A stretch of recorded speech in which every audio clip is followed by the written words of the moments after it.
Hello everyone. जैसे कि हम लोग पढ़ रहे थे क्लास 10th का फिजिक्स चैप्टर फर्स्ट, प्रकाश परावर्तन तथा अपवर्तन।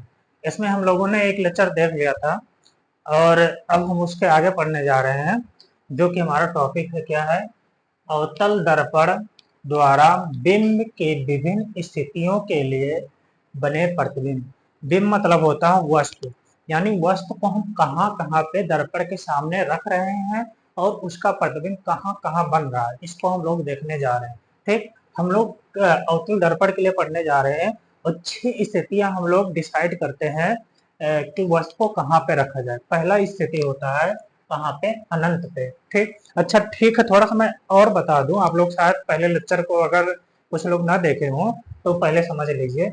ये हमारा है अवतल दर्पण। अवतल दर्पण किसे कहते हैं?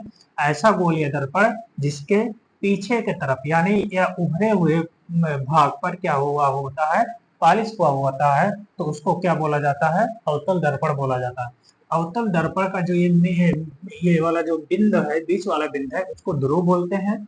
उससे के बाद में जो बिंदु होता है उसको फोकस बोलते हैं। उसके बाद में जो बिंदु होता है उसको केंद्र बोलते हैं केंद्र बोलेंगे। और उसके बाद में जो होगा उसको क्या बोलेंगे? अनंत बोलेंगे। तो कितने कंडीशन हुआ? 1 2 3 4, 4 बिंदु हो गए।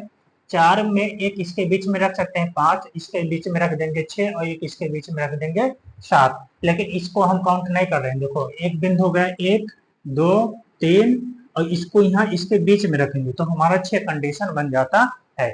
इसको बोलते हैं अनंत, इसको बोलते हैं वक्रता केंद्र, इसको बोलते हैं फोकस और इसको बोलते हैं ध्रुव। ठीक, पहला हम वस्तु को रखने जा रहे हैं अनंत पे।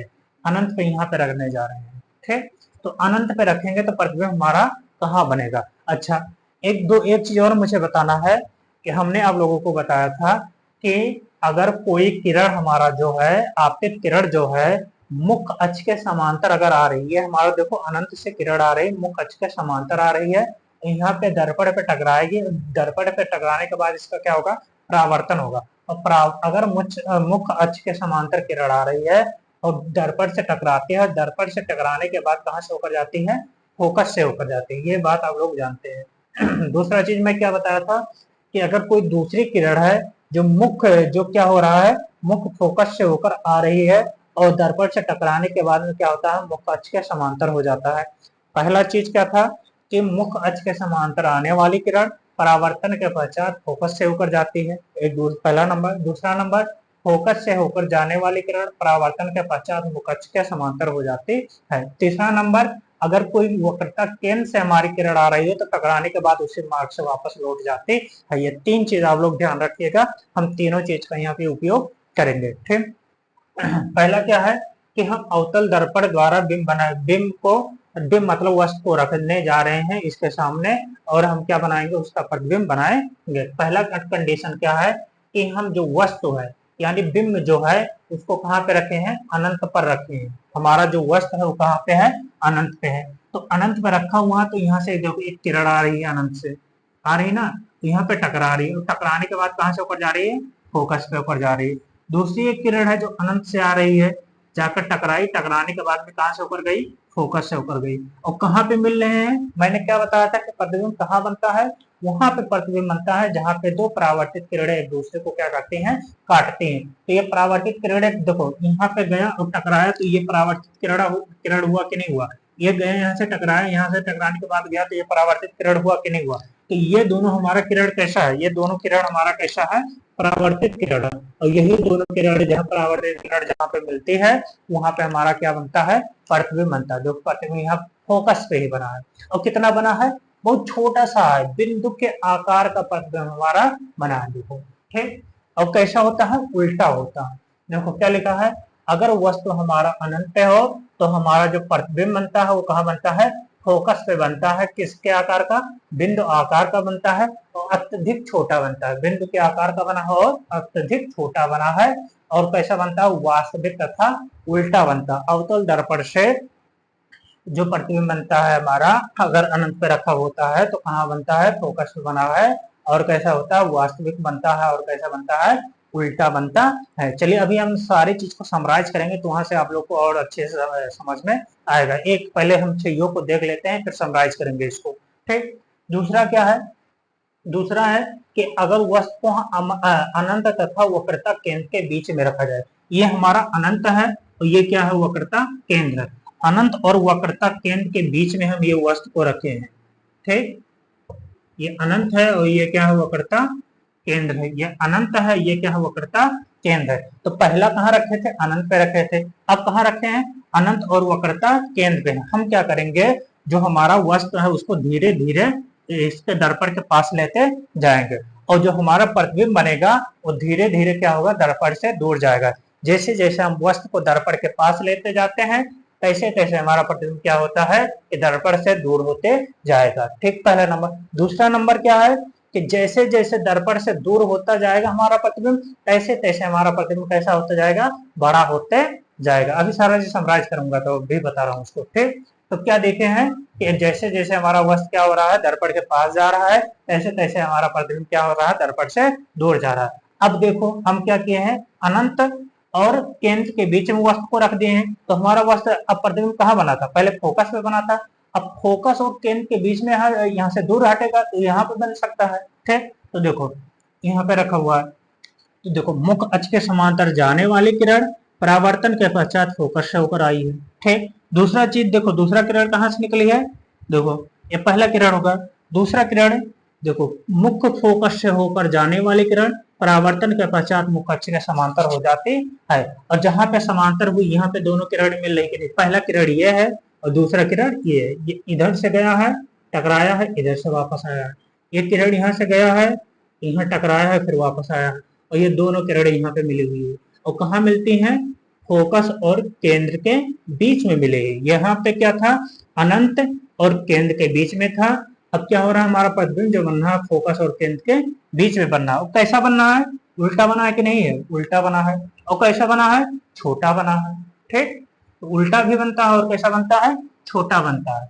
अनंत तथा वक्रता केंद्र के बीच में अगर वस्तु को रखा जाएगा तो हमारा जो प्रतिबिंब बनता है वो कहाँ बनता है, फोकस तथा केंद्र के बीच में बनता है। फोकस तथा केंद्र के बीच में बनता है। और कैसा बनता है, वस्तु से छोटा बनता है। और कैसा बनता है, वास्तविक बनता है तथा उल्टा बनता है। देखो उल्टा है और वास्तविक है।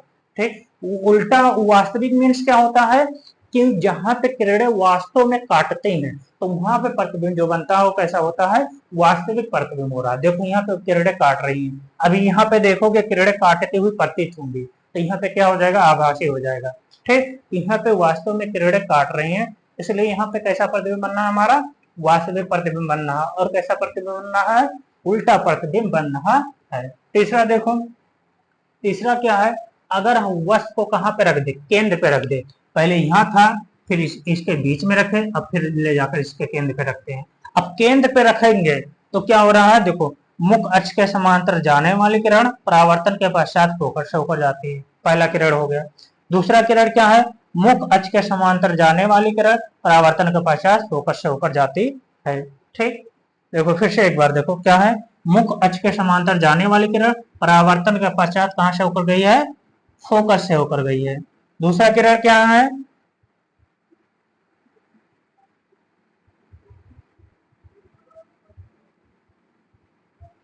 इसको इधर देखो, ये देखो फोकस से होकर जाने वाली किरण परावर्तन के पश्चात मुख्य अक्ष के क्या हो जाती है, समांतर हो जाती है। फोकस से होकर जाने वाली किरण परावर्तन के पश्चात मुख्य अक्ष के समांतर हो जाती है। और कहाँ पे आके मिले, जो केंद्र पे आकर बनी है। ठीक, तो क्या हो रहा है कि और केंद्र पे बिल्ली है, और देखो इसका आकार, वस्तु का आकार प्रतिबिंब के आकार के क्या है, बराबर है। और कैसा है, उल्टा है। ठीक, तो देखो क्या हो रहा है कि अगर हमारा वस्तु केंद्र पे है तो हमारा जो प्रतिबिंब बनता है वह कहाँ बनता है, केंद्र पे बनता है। और कैसा होता है, समान यानी बराबर आकार का बनता है। और वास्तविक बनता है। और कैसा बनता है, उल्टा बनता है। बात समझ में आए सबको, क्या हम लोगों ने देखा। देखो ये बहुत इंपॉर्टेंट टॉपिक है, इसको आप लोग सही से याद कीजिएगा और समझिएगा। पहला मैं क्या बोल रहा हूँ कि अगर हमारा प्रतिबिंब अनंत पे है तो हमारा जो, अरे हमारा वस्तु अगर अनंत पे है तो प्रतिबिंब हमारा कहाँ बनता है, फोकस पे बनता है। पहला नंबर। अब हम दूर थे, अनंत पे थे, यानी दर्पण से बहुत दूर थे। अब हम थोड़ा सा पास कर रहे हैं। पास कहाँ जा रहे हैं, केंद्र और किसके बीच में, अनंत के बीच में जा रहे हैं। अब हमारा प्रतिबिंब कहाँ बना था, फोकस पे बना था। अब ये हमारा प्रतिबिंब इससे दूर हटेगा, तो दूर हट के कहाँ जाएगा, फोकस और केंद्र के बीच में जाएगा। तो फोकस और केंद्र के बीच में गया। अब हम केंद्र पे रख दिए, तो अब केंद्र पे जब हमारा प्रतिबिंब है, वस्तु है, तो हमारा जब फोकस यहाँ इसके बीच में बना था, अब क्या होगा, इनसे दूर हटेगा, दूर हट के कहाँ पे चला जाएगा, वक्रता केंद्र पे चला जाएगा। तो एक कंडीशन ऐसा होता है कहाँ पे, अगर हमारा वस्तु वक्रता केंद्र पे रखा हुआ है और तो दर्पण है, और वस्तु हमारा वक्रता केंद्र पे रखा हुआ है, तो प्रतिबिंब हमारा कहाँ बनता है, वक्रता केंद्र पर ही बनता है। और कैसा बनता है, उल्टा बनता है, और जितना बड़ा वस्तु होगा उतना ही बड़ा हमारा क्या बनेगा, प्रतिबिंब बनता है। ठीक, और वास्तविक बनता है। बात समझ में आई सबको। ठीक, उसके बाद देखो फिर क्या है, चौथा कंडीशन क्या है, अब हम केंद्र पे रखे थे, अब केंद्र से थोड़ा सा और पास में लेकर जाएंगे वस्तु को। अब केंद्र तक पहुंच गए थे, अब फोकस और केंद्र के बीच में लेकर जाएंगे। अगर हम वस्तु को कहाँ पे रख रहे हैं, ये फोकस है और ये हमारा कहाँ है, केंद्र पे है। अब हमारा जो वस्तु बना था यहाँ पे केंद्र पे बना था, अब केंद्र से और दूर हटेगा, हम जैसे पास लेकर जाएंगे तैसे हमारा वो प्रतिबिंब क्या होगा, थोड़ा सा दूर हटेगा। अब दूर हटकर कहाँ जा सकता है, वो केंद्र और अनंत के बीच में जा रहा है। देखो, अब मुख्य अक्ष के समांतर जाने वाली किरण परावर्तन के पश्चात फोकस से होकर जाती है। देखो, फोकस से होकर जाने वाली किरण परावर्तन के पश्चात मुख्य अक्ष के समांतर हो जाती है, और समांतर होकर कहाँ मिल रहा है, केंद्र और किसके बीच में, अनंत के बीच में मिल रहा है। और कैसा बना है, बड़ा बना है। ठीक, वस्तु की आकार कैसी होती है, बड़ा होता है और उल्टा होता है। देखो कहाँ है, वक्रता केंद्र तथा अनंत के बीच में प्रतिबिंब हमारा बनना है। कैसा बनना है, बड़ा बनना है, वास्तविक तथा उल्टा बनना है।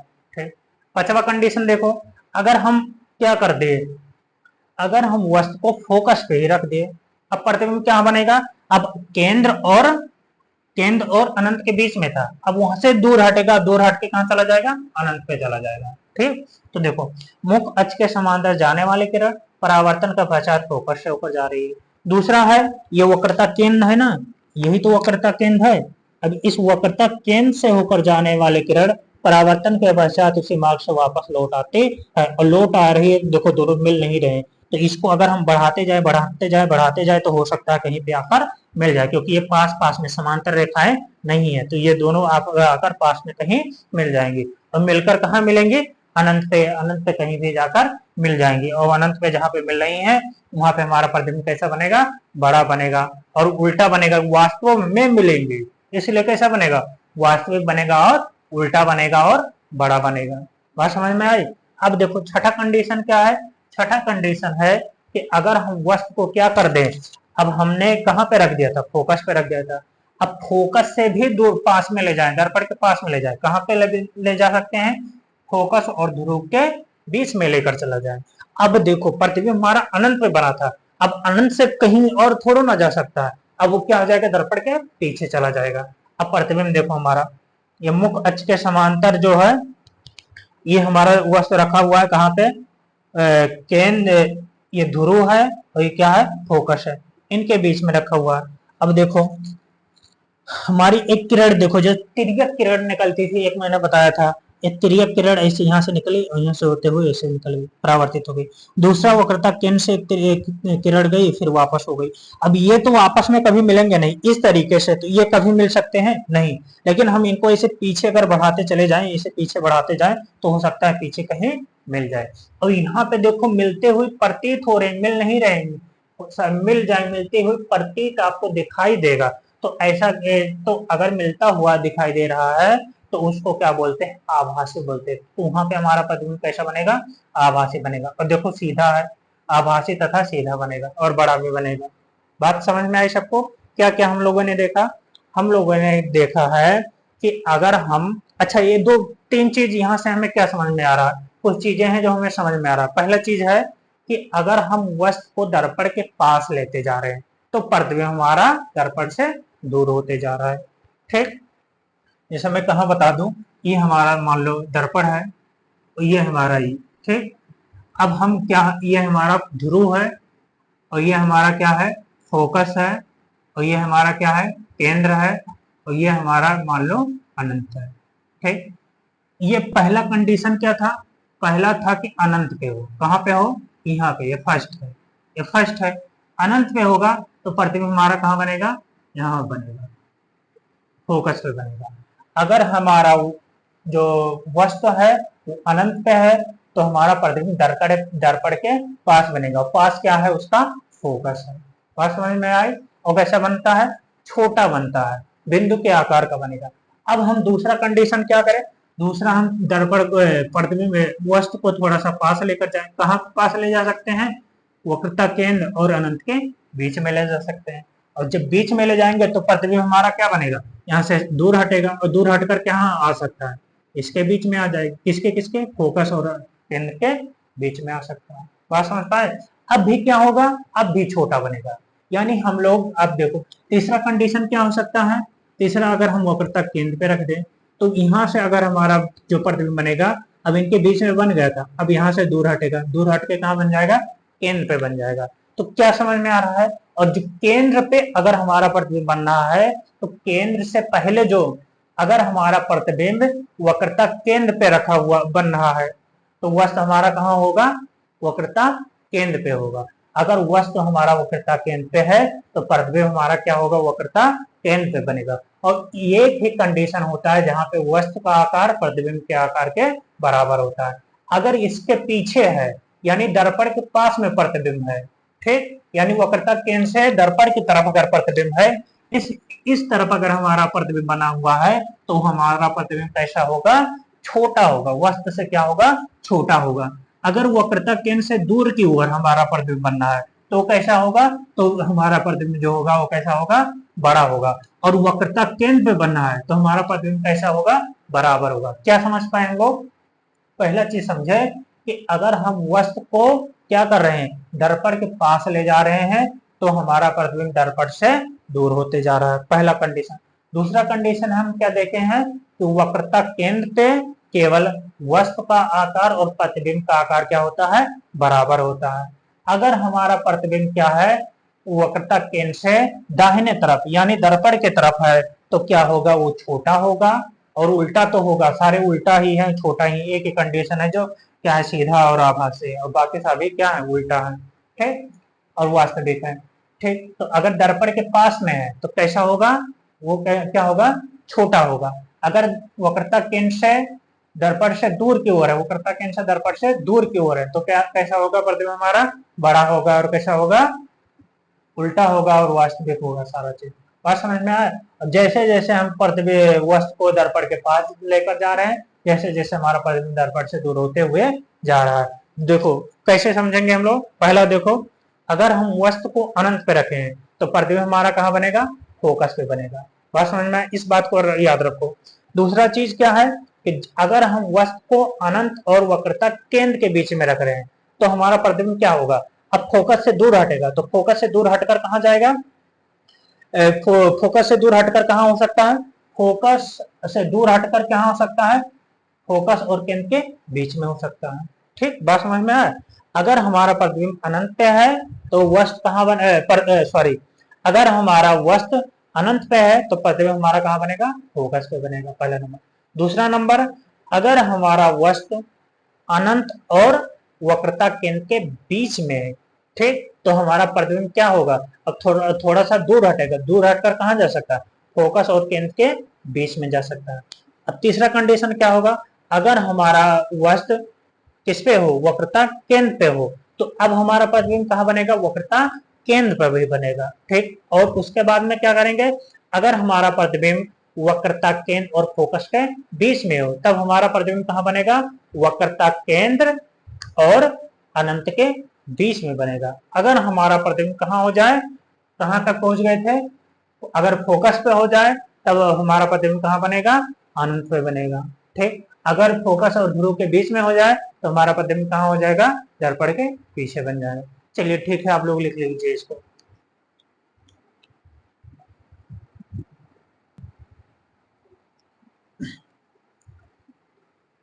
हम लोग अवतल दर्पण के बारे में देख लेते। अब हम लोग जा रहे हैं देखने अवतल दर्पण के उपयोग। अवतल दर्पण के कौन कौन से उपयोग होते हैं उसको आप लोग देखिए। पहला उपयोग है सामान्य नता टार्च, सर्च लाइट तथा वाहनों के हेडलाइट में प्रकाश का शक्तिशाली समांतर किरण पुंज प्राप्त करने के लिए किया जाता है। इसका उपयोग कहाँ किया जाता है? टार्च जो होता है, टार्च जो सामने जो टार्च के सामने जो ग्लास लगा होता है वो होता है, ठीक, सर्च लाइट में लगा होता है। और वाहन जो गाड़ियां होती हैं उनके जो हेडलाइट लगे होते हैं, जो कांच लगा होता है वो होता है, ठीक। ये सारे क्या होते हैं? अवतल दर्पण के बने हुए होते हैं, ठीक। पहला उपयोग हो गया। दूसरा उपयोग देखें, दूसरा उपयोग क्या है? दंत विशेषज्ञ यानी जो दांत वाले डॉक्टर होते हैं अवतल दर्पण का उपयोग करते हैं मरीजों के दांतों को बड़ा दिखाई देने के लिए, कि मरीज के जो दांत हैं वो इनसे क्या करता है? बड़ा दिखाई देता है, इसलिए इसका उपयोग करते हैं, ठीक। ये हो गया। दूसरा, तीसरा देखिए, इन्हें प्रायः चेहरे का बड़ा प्रतिबिंब देखने के लिए शेविंग जो नाई होते हैं, ठीक, वो शेविंग जो दर्पण लगा होता है वहां पर उपयोग किया जाता है, ताकि क्या हो कि उसका प्रतिबिंब जो चेहरा है वो कैसा दिखाई दे? बड़ा दिखाई दे, उसके लिए किया जाता है। सौर भट्टियों में सूर्य के प्रकाश को केंद्रित करने के लिए के लिए बड़े अवतल दर्पण का उपयोग किया जाता है। जो सूर्य भट्टी होती हैं, सूर्य के प्रकाश को केंद्रित, जैसे आप लोगों ने देखा होगा कि जब हम लोग छोटे थे तब क्या करते थे? सूर्य का प्रकाश होता है, लेंस जो होता है ऐसे करते हैं और एक जगह पे फोकस हो जाता है, तो हमारा क्या होता है? अवतल दर्पण होता है। तो अवतल दर्पण के चार उपयोग यहाँ पे है। पहला क्या है? जो क्या होता है, जो वाहिनी होती है वाहनों की, जो हेडलाइट लगा होता है उसमें किया जाता है, टार्च में किया जाता है, ठीक, ताकि कि एक जगह पे प्रकाश को क्या किया जा सके? फोकस किया जा सके, उसके लिए किया जाता है। मरीज जो डॉक्टर होते हैं वो वहां पे दांतों को देखने के लिए, ताकि बड़ा हमारा प्रतिबिंब दिखाई दे, दांत का प्रतिबिंब हमारा बड़ा दिखाई दे, इसलिए किया जाता है। फिर क्या होता है? जो नाई होते हैं वो इसका उपयोग करते हैं कि ताकि चेहरा बड़ा दिखाई दे, ठीक। सौर भट्टियों में इसका उपयोग किया जाता है कि सूर्य के प्रकाश को एक जगह पे केंद्रित किया जा सके। ये सारे क्या होते हैं? अवतल दर्पण के उपयोग होते हैं, आप लोग इसको याद कर लीजिएगा, ठीक। अब हम लोग पढ़ने जा रहे हैं उत्तल दर्पण, ठीक। अवतल दर्पण हम लोग पढ़ चुके हैं, अवतल दर्पण के बारे में सारा सब कुछ हम लोग पढ़ चुके हैं। अब हम लोग जा रहे हैं पढ़ने उत्तल दर्पण। उत्तल दर्पण क्या होता है? उत्तल दर्पण के जो हम लोगों ने किरणें देखा था कि कोई मुख अक्ष के समांतर जाने वाली किरण परावर्तन के पश्चात फोकस से ऊपर जाती है, वही वाली चीज इसमें भी है। देखो उत्तल दर्पण के लिए क्या है? देखो ये हमारा है क्या? ये हमारा है मुख अक्ष के समांतर जाने वाली किरण परावर्तन के पश्चात फोकस से होकर जाती थी उसमें, इसमें क्या हो रहा है? फोकस से आती हुई प्रतीत होती है। देखो, उत्तल दर्पण के मुख अक्ष के समांतर प्रकाश किरण परावर्तन के पश्चात दर्पण के मुख फोकस से अपसरित होती, यानी आती हुई निकलती हुई क्या होती हैं? प्रतीत होती हैं, ठीक। लगता है, वास्तविक नहीं होते हैं, ये आभासी होते हैं, लगता है कि इससे फोकस से होते हुए आ रही है, ठीक। तो वही चीज है, उसके जैसा है, लेकिन यहाँ पे क्या होगा? हमारा आभासी होगा, यानी प्रतीत होगा। दूसरा क्या है? उत्तल दर्पण के मुख फोकस से गुजरने वाली किरण, उत्तल दर्पण के देखो मुख फोकस से होकर गुजरने वाली किरण, मुख फोकस से गुजरने वाली किरण परावर्तन के पश्चात मुख अक्ष के समांतर हो जाती है। ये किरण जा रही थी, अब देखो टकराने के बाद मुख अक्ष के क्या होगी? समांतर हो गई है, ठीक। फिर क्या है? उत्तर दर्पण के वक्रता केंद्र की ओर निर्देशित, यानी वक्रता केंद्र की ओर आने वाली किरण परावर्तन के पश्चात उसी मार्ग से वापस लौट जाती है। निर्देशित किरण परावर्तन के पश्चात उसी दिशा में वापस परावर्तित हो जाती है, ठीक। उसके बाद क्या था? उत्तल दर्पण के बिंदु P की ओर, उत्तल दर्पण से बिंदु P पे टकरा कर क्या हो रहा है? उसी दिशा में वापस जा रहा है। जैसे आप लोग इसका समतल दर्पण का देखे थे कि कोई किरण आई है, टकराई है, फिर वापस चली गई है, सेम ऐसे है कि नहीं? अवतल दर्पण का भी यही सेम चीज देखे थे, देखिए यहाँ से टकराई है और टकरा के वापस चली गई है, ठीक। तिर्यक आई है, तिर्यक टकरा के वापस चली गई। उत्तल दर्पण के बिंदु P की ओर मुख अक्ष से तिर्यक दिशा में आपतित किरण तिर्यक दिशा में ही परावर्तित हो जाती है। आपतित तथा परावर्तित किरण आपतन बिंदु पर मुख अक्ष के समान कोण बनाते हैं। ये जो कोण बना है ये आई है और ये क्या है? आर है। यहाँ पे i, angle i is equal to angle r के बराबर है, ठीक। बात समझ पाए? ये आई क्या है? ये कौन सा कोण होता है? आप आपतित किरण है ये, तो आपतन कोण। और ये क्या है? ये परावर्तित किरण है, तो आर क्या है? तो है परावर्तन कोण होता है। चलिए आप लोग इसको लिख लीजिए, फिर उत्तल दर्पण का हम लोग प्रतिबिंब बनाएंगे, जैसे हम लोगों ने 6 कंडीशन में किसका बनाया था, अवतल दर्पण का प्रतिबिंब बनाया था। तो बहुत इंपॉर्टेंट है, आप लोग उसको अच्छे से 2-3 बार देख लीजिएगा, याद कर लीजिएगा।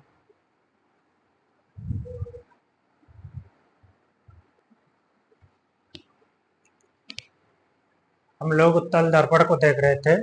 चलिए अब उत्तल दर्पण के द्वारा प्रतिबिंब कहाँ बनता है, कैसे बनता है, उसको हम लोग देखेंगे। ठीक, तो देखो उत्तल दर्पण में क्या लिखा है, उत्तल दर्पण द्वारा बने प्रतिबिंब की प्राकृतिक स्थिति तथा आपेक्षिक आकार के बारे में हम लोग देखेंगे। इसमें 2 ही प्रकार के प्रतिबिंब बनते हैं। देखिए पहला क्या है कि अगर हम वस्तु को कहाँ पे रख दें, अनंत पे रख दे, बिंदु की स्थिति यानी सॉरी बिंदु मतलब नहीं होना चाहिए, बिंब होना चाहिए, यानी वस्तु होना चाहिए। ठीक, वस्तु की स्थिति, वस्तु की स्थिति, तो वस्तु को कहाँ हम रखे हैं, अनंत पे रखे। ये हमारा वस्तु है और ये कहाँ रखा गया है, अनंत पे रखा गया है। तो यहाँ से 2 किरणें निकल रही है। देखो एक किरण इधर से निकली है, किरण निकलने के बाद कहाँ हुआ है, देखो मुख्य अक्ष के समांतर जाने वाली किरण परावर्तन के पश्चात मुख्य फोकस से आते हुए प्रतीत हो रही है। देखो यहाँ से, ठीक, दूसरी किरण मुख्य अक्ष के समांतर जाने वाली किरण परावर्तन के पश्चात मुख्य फोकस से आते हुए प्रतीत हो रही है। ठीक, देखो दोनों किरणें कहाँ मिल रही हैं, फोकस पे मिल रही हैं, और जब फोकस पे मिल नहीं रही, मिलती हुई प्रतीत हो रही, तो ये हमारा प्रतिबिंब बन गया। अच्छा, दर्पण के अगर पीछे बनता है प्रतिबिंब, तो हमारा हम प्रतिबिंब कैसा होता है, हमेशा कैसा होता है, सीधा होता है और आभासी होता है। अगर 2 किरणें मिलती हुई प्रतीत होती हैं, तो वहां पे जो हमारा प्रतिबिंब बनता है वो कैसा होता है, आभासी होता है। और देखो कितना छोटा बना हुआ है, तो कैसा है, ये बिंदु के आकार का है। अनंत पे अगर हमारा वस्तु रखा हुआ है, तो उसका प्रतिबिंब कहाँ बनता है, फोकस पर दर्पण के पीछे बनता है। अत्यधिक छोटा है, कितना होता है, बिंदु के आकार का होता है, और कैसा होता है, आभासी तथा सीधा होता है। अगर दर्पण के पीछे बना है तो हमेशा सीधा बनेगा और आभासी बना हुआ है। ठीक, दूसरा कंडीशन क्या है, अनंत के बाद में अब हम दर्पण के पास में लेकर जा रहे हैं वस्तु को, तो दर्पण के पास में आप कहीं भी लेकर चले जाएं, अनंत के बाद में अनंत और ध्रुव के बीच में आप कहीं भी रख देंगे अपने वस्तु को, उसका प्रतिबिंब हमेशा ध्रुव और फोकस के बीच में ही बनेगा। ठीक, तो देखो कहा है कि हम वस्तु को कहाँ रखे हैं, अनंत तथा दर्पण के ध्रुव के बीच में रखे हैं, तब हमारा प्रतिबिंब कहाँ बनता है, ध्रुव तथा फोकस के बीच में बनता है। ये ध्रुव है, ये फोकस के बीच में बनता है। कैसा बनता है, छोटा बनता है और आभासी तथा सीधा बनता है। देखो आभासी है, आभासी क्यों, क्योंकि 2 किरणें मिलती हुई प्रतीत हो रही है और छोटा दिख रहा है। ठीक, तो हमेशा आप कहीं भी इनके बीच में कहीं भी आप रख देंगे, तो आपका प्रतिबिंब हमेशा ध्रुव और फोकस के बीच में बनेगा, छोटा बनेगा और आभासी बनेगा। यानी हम लोग क्या देखें कि उत्तल दर्पण से हमारा प्रतिबिंब जो बनता है हमेशा कैसा बनता है, सीधा बनता है, पहला नंबर। दूसरा नंबर क्या बनता है, आभासी बनता है। तीसरा नंबर क्या होता है कि वस्तु से छोटा बनता है। 3 चीज आप लोगों ने देखा, क्या देखा, वस्तु से छोटा बनेगा, आभासी बनेगा और क्या होगा, वह वास्तविक बनेगा, आभासी बनेगा और क्या होगा, हमेशा छोटा बनेगा, वस्तु से हमेशा छोटा बनेगा। ये हमारे उत्तल दर्पण से बना है। अवतल दर्पण से क्या होता है, अवतल दर्पण से क्या था कि अनंत पे अगर हमारा वस्तु रखा हुआ है तो फोकस पे बनता है।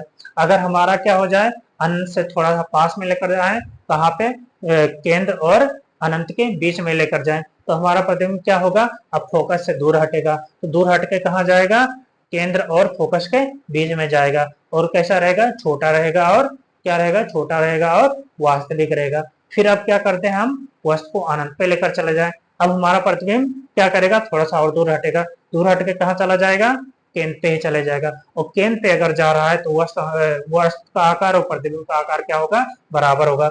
अगर केंद्र से क्या हो, केंद्र से दर्पण की तरफ हो, तो क्या होता है, हमें हमारा प्रतिबिंब हमेशा क्या होता है, वस्तु से छोटा होता है और सीधा उल्टा होता है, और क्या होता है, सीधा होता है, उल्टा होता है और वास्तविक होता है।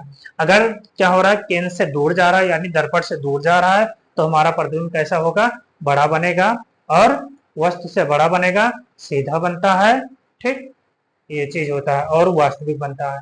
ठीक, ये केंद्र से दूर चला जाए, अब क्या है कि अगर हम वस्तु को क्या कर दें, एक ही कंडीशन ऐसा आता है जहां पे हमारा अवतल दर्पण से हमारा प्रतिबिंब कैसा बनता है, आभासी बनता है। वो कंडीशन क्या होता है, अगर हम वस्तु को ध्रुव और फोकस के बीच में रख देते हैं तो हमारा प्रतिबिंब दर्पण के पीछे बनता है। और कैसा बनता है, सीधा बनता है और आभासी बनता है। चलिए आप लोग इसको लिख लीजिए। अच्छा नहीं, थोड़ा सा और बच गया है, उत्तल दर्पण के उपयोग देख लीजिए। उत्तल दर्पण के क्या उपयोग होते हैं। अच्छा, ये क्या करता है, उत्तल दर्पण जो होता है वो क्या करता है, प्रतिबिंब को वस्तु के आकार से छोटा बना देता है। तो जो गाड़ियां लगी होती हैं, तो गाड़ियों में जो शीशा लगा होता है ड्राइवर देखने के लिए, वो क्या करता है, पीछे के बहुत बड़े चीज को वो छोटे से शीशे में देख लेता है। ठीक, तो क्या लिखा है, उत्तल दर्पण का उपयोग सामान्य वाहनों में किया जाता है। इसमें ड्राइवर अपने पीछे के वाहनों को देख सकते हैं। उत्तल दर्पण को इसलिए प्राथमिकता दी जाती है क्योंकि ये सदैव सीधा बनाता है तथा छोटा प्रतिबिंब बनाता है और ड्राइवर को अपने पीछे के बहुत बड़े क्षेत्र को देखने में सामर्थ होता है। और समझ पाए थे। फिर क्या लिखा है, दुकानों में इसका उपयोग इस्तेमाल सिक्योरिटी दर्पण के रूप में भी किया जाता है। चलिए लिख लीजिए आप लोग इसको।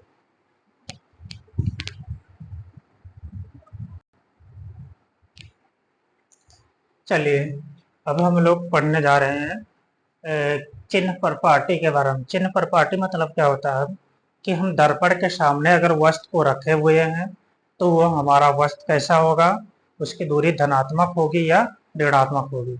चलिए मान लीजिए कि मैं दर्पण हूं, अगर मैं दर्पण से दाहिने तरफ कोई चीज है तो वो दूरी हमेशा कैसी होती है, धनात्मक होती है। अगर दर्पण से बाएं तरफ है तो दूरी कैसी होती है, ऋणात्मक होती है।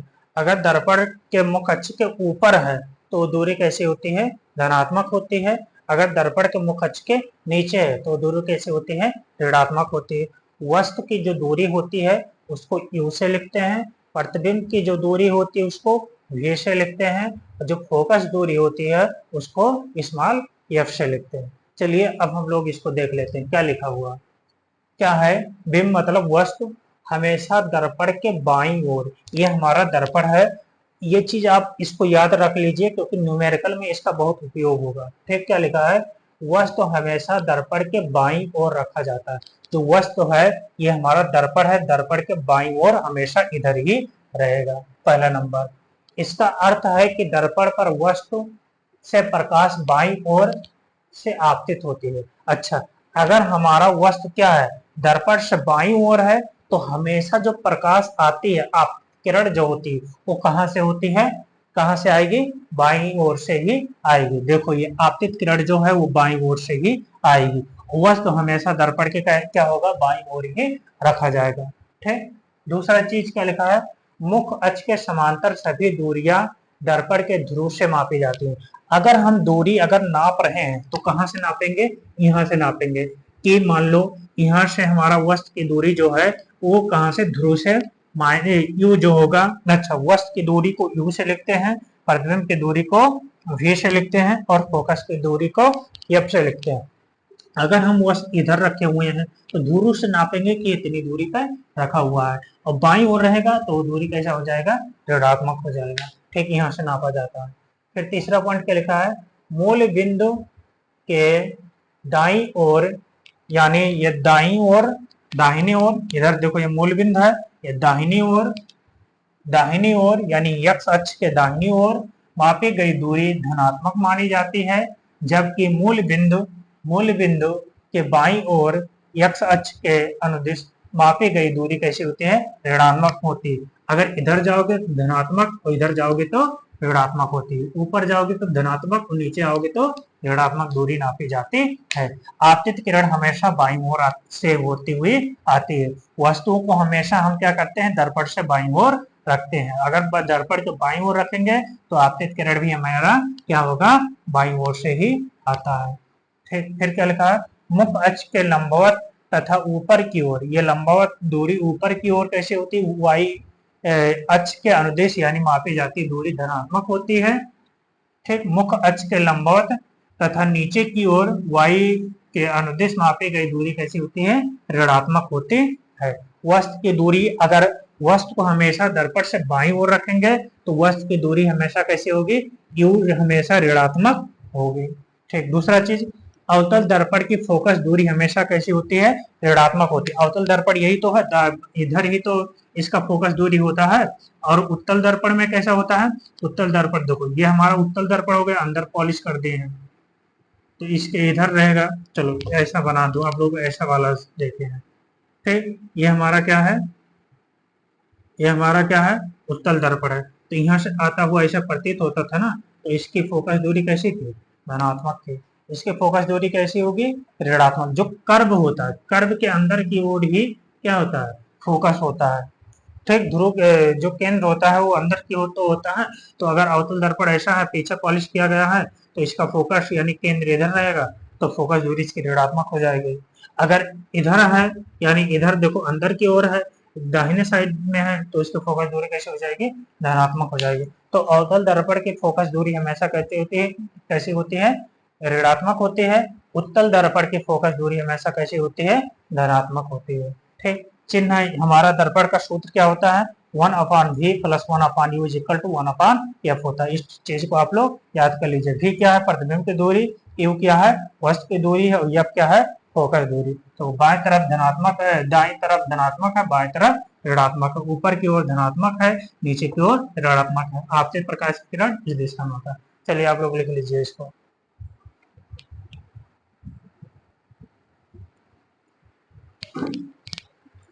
अब हम दर्पण का लास्ट टॉपिक देखने जा रहे हैं, जो कि है आवर्धन। आवर्धन मतलब क्या होता है, इंग्लिश में इसको बोलते हैं मैग्निफिकेशन। मैग्निफिकेशन मतलब होता है कि उसके तुलना में वो कितना बड़ा हुआ है या ज्यादा हुआ है।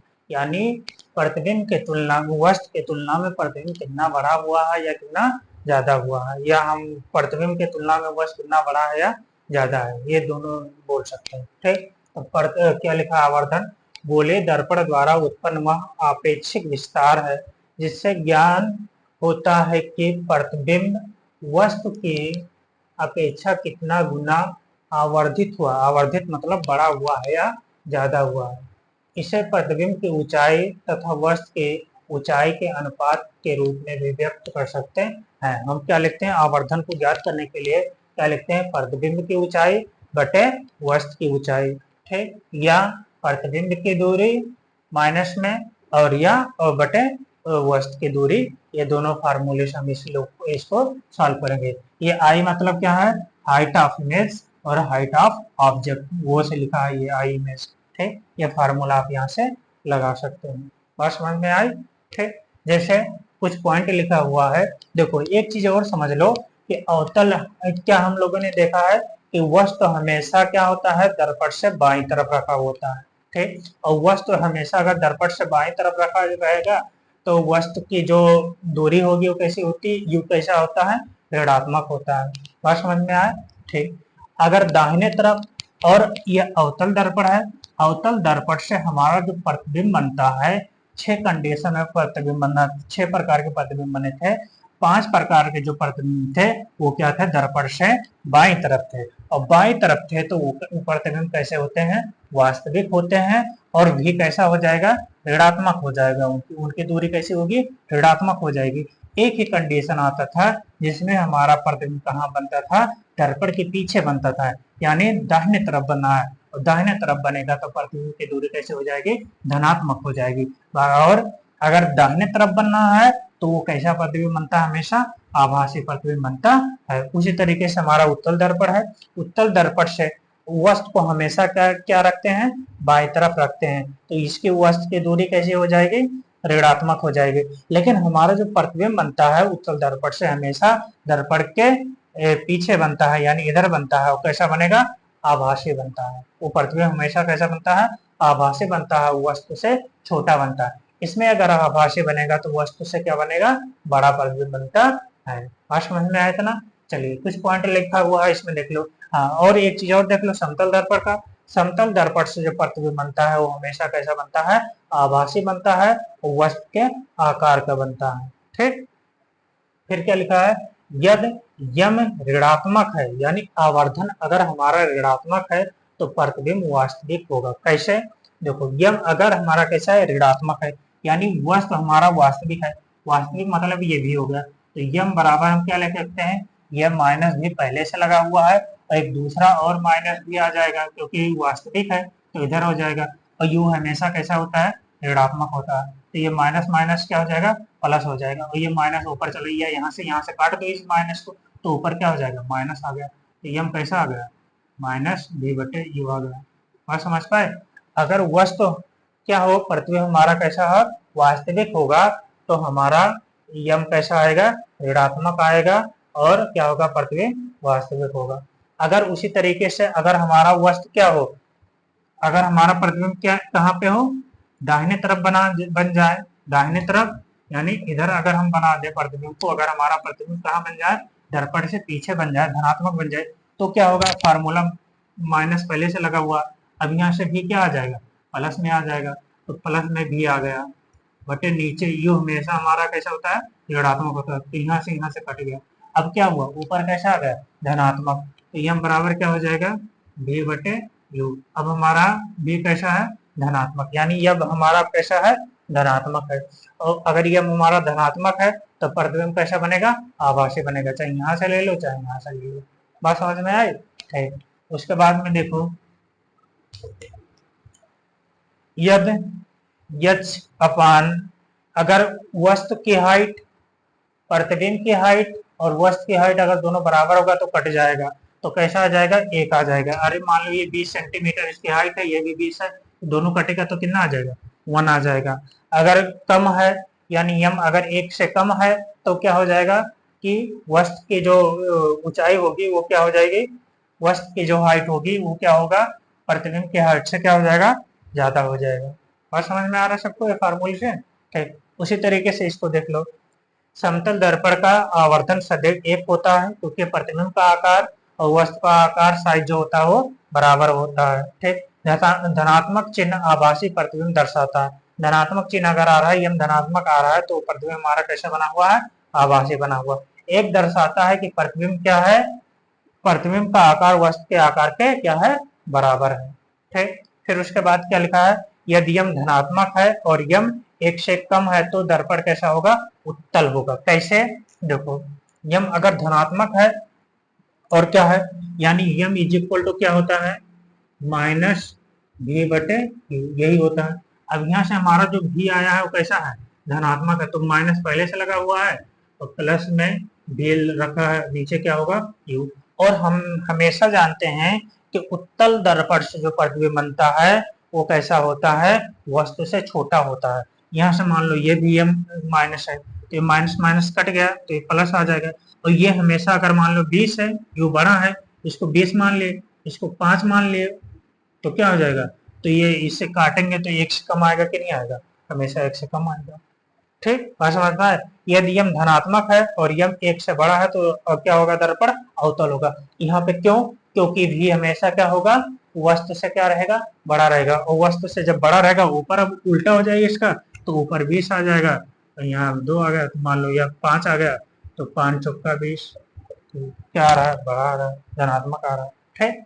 यम ऋणात्मक और यदि यम ऋणात्मक और तो दर्पण अवतल होगा। अगर यम ऋणात्मक हमारा आ रहा है तो दर्पण क्या रहेगा, अवतल रहेगा हमेशा, ठीक। चलिए लिख लीजिए आप लोग इसको, मैं साइड में हो जा रहा हूँ। और यहाँ से हमारा क्या होगा कि ये चैप्टर दर्पण का कंप्लीट हो गया। अब इसका हम लोग न्यूमेरिकल करेंगे, यहाँ तक लिख लीजिए, न्यूमेरिकल आपका कल मिलेगा।